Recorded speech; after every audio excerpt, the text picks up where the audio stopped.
Welcome to Growing Calm Together, supporting caregivers to support their children. The work of this presentation and of pyramid model implementation in Connecticut happens through funding support from the Connecticut Office of Early Childhood and in collaboration with the Connecticut Pyramid Model Partnership, which is the state's pyramid model leadership team. The agenda for this brief video is to first discuss the need for developing regulation skills in young children. We'll also talk about the adult's role in supporting children to regulate, and then finally close with some regulation strategies that adults can teach children. If you have spent any time with children, you know that they have a lot of big feelings. And they don't always know what to do with them. Their bodies and their brains are still growing and learning how to regulate, and by regulate, I mean to calm their emotions. Jerry Seinfeld once said, a 2-year-old is kind of like having a blender, but you don't have a top for it. And that's sometimes what I think about when I think about all of the big emotions that children feel and some of the challenges they have in managing those. Because children aren't born with regulation skills, as Dr. Becky noted, they're born with all of the feelings, but they aren't born with the skills to manage those feelings. Their skills to manage the feelings, which are their regulation skills, those are learned over time. And one really important way that children learn how to regulate or calm themselves is through co-regulation with a caring and calm adult. This helps children both to calm down in the moment when they're experiencing big feelings, but also over time to develop their own regulation skills such that they don't always need to sort of borrow the regulation from an adult. So the adult is really important when a child is experiencing big feelings. And so we're going to start there with the role of the adult. Dr. Perry said, a regulated, calm adult can regulate a dysregulated, anxious child, but a dysregulated adult can never calm a dysregulated child. And so the adult has to be regulated to help the child regulate. And when the adult is calm, when they're regulated, then the child can essentially borrow regulation from the adult. That's part of what co-regulation is. When the adult is dysregulated, oftentimes what you see is the child's dysregulation intensifies. And that's why, for example, if a child is yelling and an adult yells back in a very dysregulated state, oftentimes things just get more intense. And so regulating first helps us as the adult to respond instead of just reacting. Another example of this that many of you have probably seen or experienced is a new parent who's holding a crying baby, right? The baby's just a few days old and they're screaming, and the parent's trying to calm the baby. And as the baby gets, more and more upset and screaming louder and louder, and the parent is really trying to calm the baby, and you can just sort of see the distress on their face. And then if they hand the baby to someone else, to the nurse who's in the hospital room, to a partner, to, another trusted adult, within a very short period of time, you often see that baby calm down. And that's not because that other adult has magical calming powers or because the parent who was originally holding the baby isn't a good parent. It's because that other adult is much more calm. And the baby feels that, and they're able to borrow from that regulation. So one strategy, we're going to talk about some strategies both for children and for adults.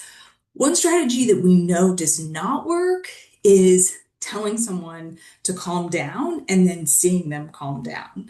And so this is true of yourself, if you can imagine if you've ever been upset and if another person said to you, oh, just calm down. Rarely is that helpful. So that's not typically something that's going to be helpful for yourself, telling yourself to calm down, nor is it usually going to be helpful in helping a child calm down.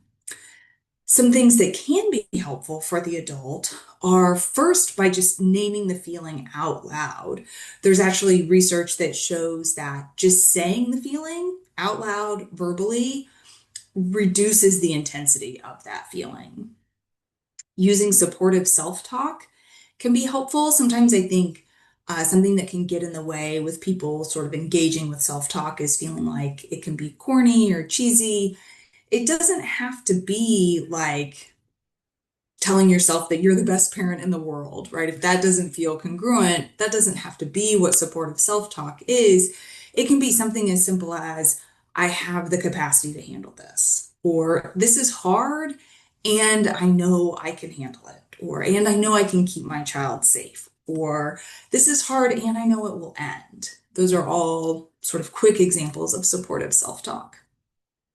Taking some deep breaths can be helpful, especially trying to focus on making the out breath a little bit longer than the in breath. That's something that can help calm you down. Moving your body. So even just things like jumping jacks or kind of running in place, or doing like putting on some music and dancing for a couple minutes, all of those things also help to sort of move emotion through your body and can help you calm down. And taking a break is also a very valid way of supporting yourself to calm down. And so that might mean if you're holding a screaming baby, putting the baby in a safe place in their crib, for example, and just taking a couple minutes to, take a step outside the room and allow yourself to calm down.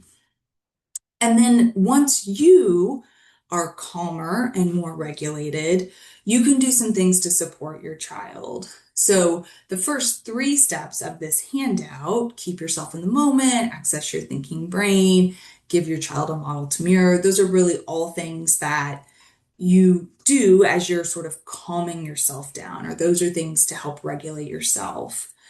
And then you can sort of move into that co-regulation space. You might offer some warm physical touch. If you have practiced calming strategies before with your child, you can remind your child of that strategy and practice together. I'm going to talk about some of those strategies here in a minute, but it's important that in a moment of distress or dysregulation, that is not the time to try to teach your child a new skill. So if you have not practiced some things together, this is not the time to, try to teach them how to do some breathing exercises, for example. But then once your child has calmed down a little bit and you're, sort of maintaining your calm, you can help them to name the problem or identify what's going on, to try to develop some solutions and give an alternative activity or sort of try some of the solutions that have been offered. So a minute ago, I was talking about if you have practiced some skills with your child. If you haven't, or you want some other skills that you might be able to practice, some sort of easy calming skills that you can practice and that can be done really anywhere, here are two handouts that you can use to provide some strategies. And at the end of this presentation, I'll show a QR code of a Padlet that has all of these resources linked. So I'll show you where you can go to find all of these handouts. But one of them is about just some different breathing exercises, some different examples of how you can use that and why that's helpful. And then the other is about using some grounding techniques with your five senses. And it gives some examples of strategies you can use if your child is under the age of 3. They're a little bit simpler. And then if your child is over the age of 3, it's a little bit more in depth, but all are things that you could do regardless of where you are. So those are just some examples of strategies. And again, these are things that would be helpful to teach at times of calm. So helpful to teach and practice when everyone is calm. And then when there are times of distress, they can be used and practiced in those moments. So as we close this short session, I encourage you to think about just a couple things as you're walking away. One is, what is it that lets you know that you are dysregulated and need to take care of your own calm? Maybe it's you notice that your heart starts racing, or you start sweating, or maybe you feel like you clench your fists, or get have really racing thoughts. Whatever it is, it's important before we can, sort of take steps to calm ourselves, we have to realize that that's where we are. So, what lets you know that you're really dysregulated and need to take care of yourself? And in those moments, how can you remind yourself to take care of your own calm before you try to support your child's calm?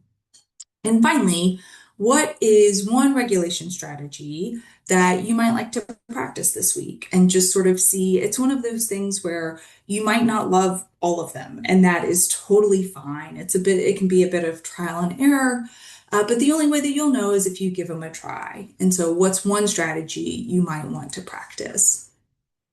We have some additional videos that are geared towards caregivers and families. So just want to draw your attention to that. The QR code on this screen will take you to that playlist. And so some other examples of videos that we have are around supporting routines and setting positive behavior expectations. And that list will continue to grow. So I encourage you to take a look at other videos there. And then really would love for you to join us in pyramid model things that are happening throughout the state. So at the bottom of your screen, there's a QR code that will take you to a Padlet where you can subscribe to our monthly newsletter. That's really where all of the news happens about what's going on in the pyramid model world. You can learn more about statewide pyramid model efforts, as well as we have a community-wide pyramid model implementation pilot that's happening in the northeast corner of the state. As mentioned, you can see additional videos with pyramid model strategies specifically geared towards families.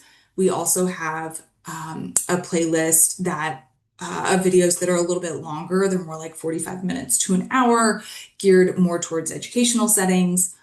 And if you are in Brooklyn, Canterbury, Killingly, Plainfield, Putnam, Sterling, or Thompson, we have Tucker at Home kits that are available in the library for you to check out. Tucker is sort of the unofficial mascot of the pyramid model, and this is a social story that comes with a plush and a story about Tucker tucking inside of his shell and thinking when he has a problem and sort of calming himself down and then coming out and trying some different solutions. So I encourage you, if you're in any of those towns, to go check out Tucker at Home from your local library. We would love to hear from you. Please reach out with any questions or thoughts or just interest in connecting. We can be reached at Piec at UConn.edu. Thanks so much for watching this video, and we look forward to seeing you again soon.